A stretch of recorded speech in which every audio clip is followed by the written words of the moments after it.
Hello મિત્રો, કેમ છો? તો સ્વાગત છે આપણા નવા વિડીયોમાં. તો આજના વિડીયોમાં આપણે વાત કરીશું કે આપણે કોન્સ્ટેબલની એક્ઝામ છે એમાં 130+ માર્ક્સ કેવી રીતે લાવવા જોઈએ, બરાબર.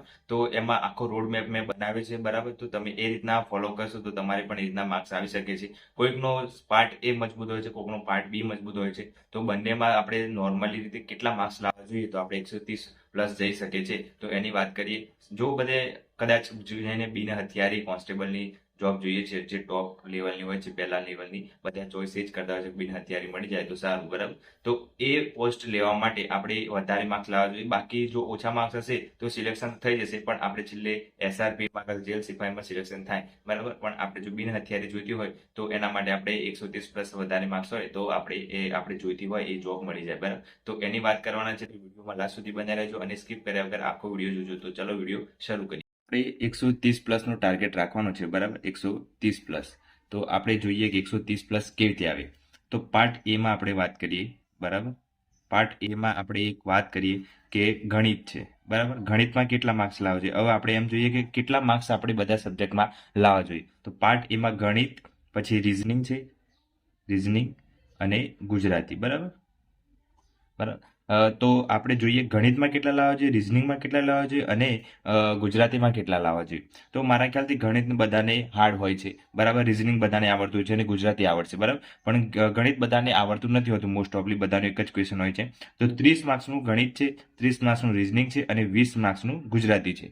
તો આપણે આ 30 માર્ક્સમાંથી આપણે કેટલા આવે તો મેક્સિમમ આપણે ગણિતમાં અડધા લાવવાની કોશિશ કરવાના. તો આપણે કદાચ 15 આવે છે ગણિતમાં, બરાબર.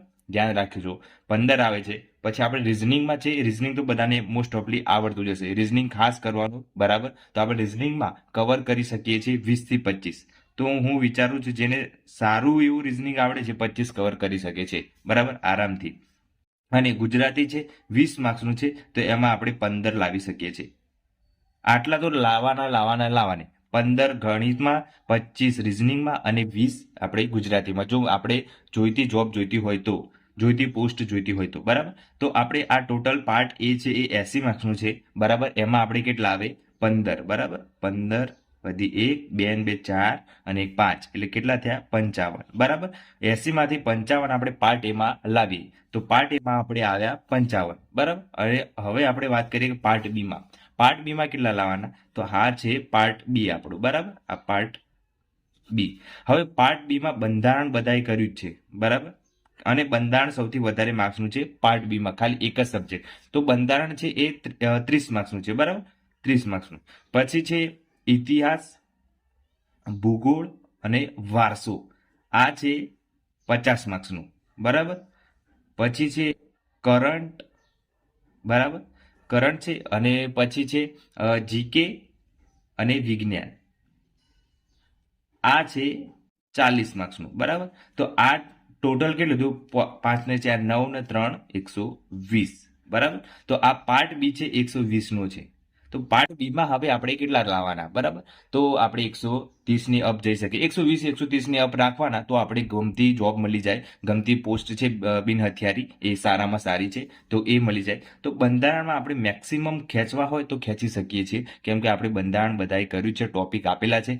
આ જે સબ્જેક્ટના ટોપિક આપેલા એ આપણે કરી શકીએ. જો ગુજરાતી આપણને ખબર છે ભગરા ઉપરથી કરવાનું છે, પછી બંધારણ છે એ આપણે ખબર છે ટોપિક આપેલા છે, ઇતિહાસ ભૂગોળ વારસોનું નથી ખબર, આપણને વિજ્ઞાનના ટોપિક ખબર છે, બરાબર. જીકે તો ખબર નથી, કરંટ અફેર આપણને ખબર છે કે કેટલા મહિનાનું કરવાનું છે, ઇતિહાસ ભૂગોળ વારસાનું નથી ખબર, પણ આપણે એ તૈયારી કરી લેવું જોઈએ. તો આપણે આ જે બંધારણ છે એ મેક્સિમમ આપણે 20 થી 25 માર્ક્સ કવર કરી શકીએ છીએ. તો આપણે 25 માર્ક્સ લખી શકીએ, બરાબર. બંધારણના 25 માર્ક્સ આપણે કવર કરી શકીએ.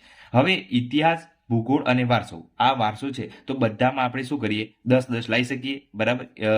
ઇતિહાસના 10, ભૂગોળના 10 અને વારસાના 10, બરાબર. કદાચ જોર મારીએ તો ઇતિહાસ બધાએ કર્યો હોય તો આપણે 15 આવી શકે, બરાબર. પછી ભૂગોળ કદાચ બધાને ગુજરાતનું પણ કરવાનું છે, ભારતનું કરવાનું છે, વિશ્વમાંનું કરવાનું છે તો કદાચ ના આવી શકે, તો આપણે કવર કરી શકીએ. મેક્સિમમ 10 તો આવી શકે, બરાબર, ભૂગોળમાં. અને વારસોમાં આપણે 10 આવી શકીએ, કેમ કે વારસો બધાને યાદ રહેતો નથી.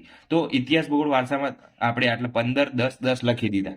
આટલા કવર કરવાના આપણે ગમે તે રીતે. આ તો ખાલી મારું જજમેન્ટ છે કે ઇતિહાસના કદાચ આટલા પૂછાય, ભૂગોળના નક્કી ના હોય કોના કેટલા પૂછાય 50 માર્ક્સમાં. કદાચ ભૂગોળના વધારે પૂછાઈ જાય પ્રશ્નો, કદાચ વારસાના વધારે પૂછાય છે, એવું આમાં નક્કી ના હોય. પણ જેના પૂછાય આપણે કવર કરી દેવાના કે આપણને આટલા આવડવા જોઈએ. બરાબર. હવે આપણે વાત કરીશું સેશન 3, જે કરંટ, જીકે અને વિજ્ઞાન છે, એ 40 માર્ક્સનું છે. બરાબર. તો એમાં આપણે કેટલા કરીશું કે કરંટ છે, તો કરંટ આપણને આવડતું હોય તો 6 મહિનાનું કર્યું હોય આપણે, તો કરંટ છે એ આ ટોટલ 40 માર્ક્સનું છે. બરાબર. કરંટ, જીકે અને વિજ્ઞાનમાં આપણે જોર મારીએ તો આપણે વિજ્ઞાનમાં આરામથી આપણે 10 થી 15 આવી જાય. બરાબર. અને જીકેમાં આપણે જોર મારીએ તો આપણે 10 જ આવે. અને કરંટમાં જ કદાચ આપણને ભૂલથી આપણને વિચારીએ કે 10-15 આવી જાય તો આપણે 10 લખી દઈએ. બરાબર. તો આપણે જોર મારીએ એટલા 10 આવી જાય તો પણ વાંધો આવે એવું નથી. પણ મારા ખ્યાલથી કરંટ આપણને ના આવડે તો આપણે 5 લખીએ. બરાબર. બહુ ના આવડે વધારે. આ તો મારું માનવું છે કે કરંટ છે એ આપણે સિલેબસ બહારની વસ્તુ છે, કંઈ બી પૂછી શકે, તો એ આપણે ના આવડે એવું સમજીએ. બરાબર. તો આપણે બધું ટોટલ કરીએ તો કેટલું થાય છે આપણે જોઈએ.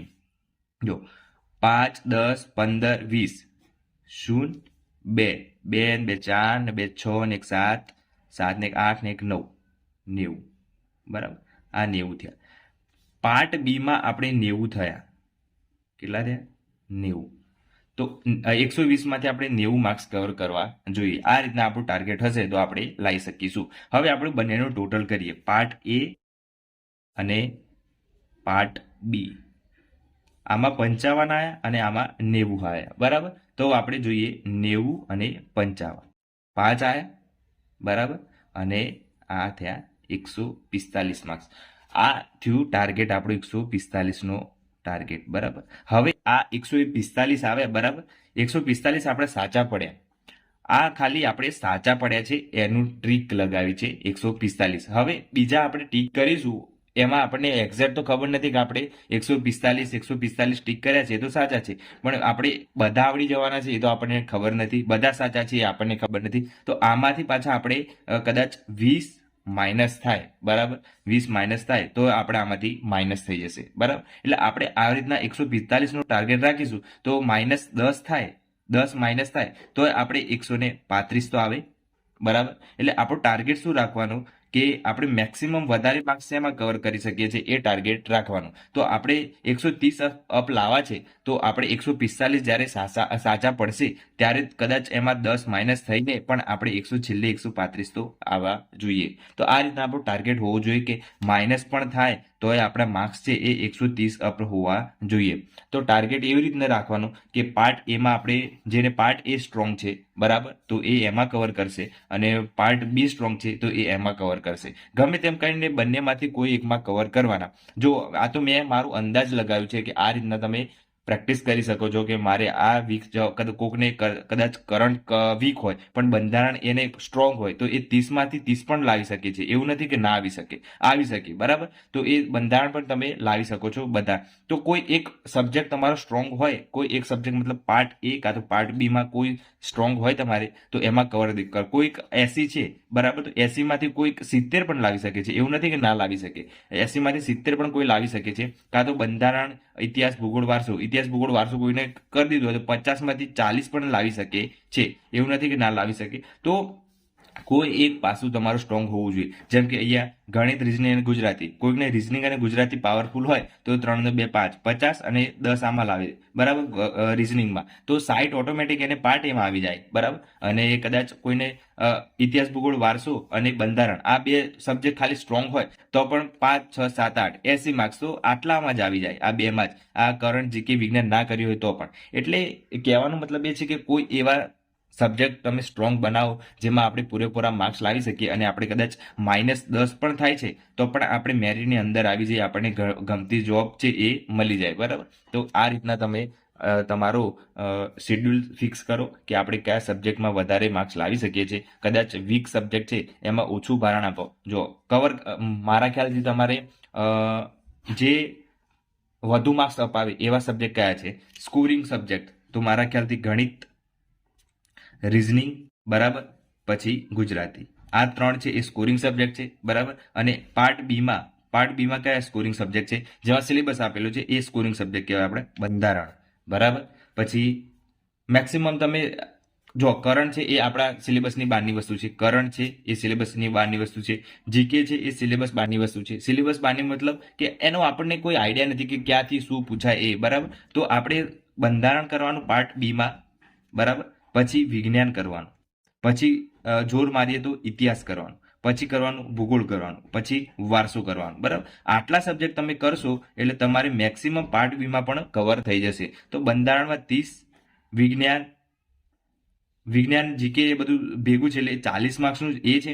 ઇતિહાસ ભૂગોળ વારસો 50 માર્ક્સનું છે, બરાબર. તો 5 5 ને 4 9 9 10 11 12 120 માર્ક્સનું છે પાર્ટ બી, બરાબર. એમાંથી તો આટલા સબ્જેક્ટ તો કવર થઈ જ જાય છે. જો બંધારણ 30 માર્ક્સનું આવે છે, ઇતિહાસ ભૂગોળ વારસો 50 માર્ક્સનું આવે છે, 5 6 7 8 80 માર્ક્સનું આ થયું, 10 માર્ક્સનું આપણે આ જોઈએ વિજ્ઞાન, બરાબર. તો 90 માર્ક્સનું તો આપણું ખાલી આટલું જ થાય છે. પછી આ બે સબ્જેક્ટ કાઢી નાખો તો કરંટ અફેર કાઢ્યું જીકે, તો તમારે મેક્સિમમ આપણે 90 માર્ક્સ થઈ જાય, બરાબર. તો આ રીતનું ટાર્ગેટ રાખવાનું. એટલે એનાલિસિસ કરતા શીખો તમે કે કયા સબ્જેક્ટ આપણે વધારે ભાર આપવો જોઈએ. મારા ખ્યાલથી તમે તૈયારી કરો તો ગણિત, રીઝનિંગ, ગુજરાતી પાક્કા હોવા જોઈએ, બરાબર, પાર્ટ એમાં. અને પાર્ટ બીમાં બંધારણ પાક્કું હોવું જોઈએ, ઇતિહાસ ભૂગોળ વારસો પાક્કું હોવું જોઈએ, બરાબર. અને વિજ્ઞાનના ટોપિક આપેલા છે એટલે વિજ્ઞાન તમારું પાવરફુલ હોવું જોઈએ. તો આટલા સબ્જેક્ટમાંથી આપણે માર્ક્સ જવા જોઈએ નહીં. પછી કરંટ હોય અને જીકે હોય આ બંને આપણા ખબર ના પડે, પણ બાકી આટલા સબ્જેક્ટ છે એ પાવરફુલ કરી દેજો તો તમારા માર્ક્સ છે એ ઓટોમેટિક વધી જશે. આ મારું અનુમાન છે, બરાબર. 145 તો કોઈને ભાગ્યે જ ના આવે, કોઈ રેર કેસ હશે એને આવશે, પણ મારા ખ્યાલથી તમારે માઇનસ થાય છે. હવે 145 છે, બરાબર, અને આપણે 200 છે, તો એ આપણે ટાર્ગેટ રાખવાનું. તો આપણે કદાચ 200 માર્ક્સનું પેપર છે અને 145 આવે અંદાજે છે આ, બરાબર. આ આપણે ટીક કરી દીધા છે, 200 200 એની વાત છે, 200 200 ટીક કરી દીધા છે અને એક પણ નથી કર્યું એની વાત છે, બરાબર. તો આપણે 145 સાચા પડે, બરાબર, અને 200 200 ટીક કરી દીધા છે, તો આપણે કદાચ 55 થયા, બરાબર. 55 માઇનસ થયા. હવે 55 ખોટા પડ્યા છે આપણે અને 145 માર્ક્સ આવ્યા છે. હવે આપણે જોઈએ 5 નું શૂન્ય વધી 1, 5 નું શૂન્ય વધી 1 2, 200 થઈ ગયા આપણે, બરાબર. તો 55 ખોટા પડે છે અને 145 સાચા છે આપણા, અને 55 ખોટા છે. તો હવે આપણે 55 છે એ બાદબાકી કરીએ. 0.25 છે, બરાબર ને, મારા ખ્યાલથી 0.25 જ છે. કદાચ 0.33 હોય તો ભૂલચૂક હશે, કદાચ જોઈ લેજો એકવાર, પણ 0.25 જ છે મારા ખ્યાલથી. તો 0.25 છે અને ચારે ભાગ ચલાય, 4 એકા 4 5, 4 3 12, 4 4 16, એટલે આપણે 16 એટલે 4 3 12 કરીએ કે 4 4 16 કરીએ, આપણે પ્લસ માઇનસ 15 રાખીએ, આપણે 15 કદાચ માઇનસ થાય છે. તો હવે આપણે 145 માંથી 15 બાદ કરીએ તો 0 3 અને 1, જો 130 ઉપર આવીને ઉભા રહ્યા. કેટલા? 55 ખોટા પડ્યા ત્યારે આપણે આટલા માઇનસ થયા 15, તો આપણે 130 આવીને ઉભા રહ્યા. તો એટલું ધ્યાન રાખવાનું આપણે કે કદાચ ખોટા પણ પડે છે તો પણ આપણા માર્ક્સ છે એ 130 ની આસપાસ આવીને ઉભા રહેવા જોઈએ. તો આટલું ટાર્ગેટ રાખવાનું કે આપણે ઈનો ઓપ્શન પણ છે તો ઈ પણ કરવાના છે. હવે આગળ આપણે કદાચ નેક્સ્ટ વિડીયોમાં લઈને આવીશું કે આપણે કેવી રીતના પેપર સોલ્વ કરવું જોઈએ, એનાલિસિસ કરીને આપણે ઈની સાથે પણ ખોટા ઓછા પડે અને વધુ માર્ક્સ આવે એવા. હવે કદાચ આપણે આ 15 માઇનસ ના થયા હોય તો આપણે 145 માર્ક્સ આવત ને, તો આપણે એ ટાર્ગેટ રાખવાનું કે આપણે બીજા છે એ 30 કે 40 ઈ કેવી રીતે કરવાના, 30 થી 40 ઈ કેવી રીતે કરવાના, પછી સાચા હોય તો સાચા કેટલા કરવાના, છોડવાના કેટલા, એ બધું નેક્સ્ટ વિડીયોમાં આપણે લાવીશું, બરાબર. તમે બધા કોમેન્ટ કરજો કે ખાસ જરૂર છે એનાલિસિસ કેવી રીતે કરવાનું, પેપર સોલ્વ કેવી રીતે કરવાનું એક્ઝામમાં. 1 કલાકમાં આપણે એક્ઝામ સોલ્વ કરી દેવાનું એક્ઝામમાં પેપર, અને 1 કલાક આપણે ટીક કરવાના, બરાબર. એ બધું આપણે આઈડિયા પ્રમાણે બધું લાવીશું, બરાબર. તો વિડીયોમાં કોમેન્ટ કરશો તો આપણે જરૂરથી વિડીયો લાવીશું કે કેટલા આપણે ઈ કરવા જોઈએ અને કેવી રીતનું પેટર્ન સોલ્વ કરવી જોઈએ, બરાબર. તો આ રીતનું મારું એનાલિસિસ હતું, તમે જોઈ શકો છો. અને વિડીયો ગમ્યો હોય તો લાઇક શેર અને સબસ્ક્રાઇબ કરી દેજો, અને નેક્સ્ટ વિડીયો તમે કોમેન્ટ કરજો તો આપણે એનો જરૂરથી વિડીયો બનાવીશું.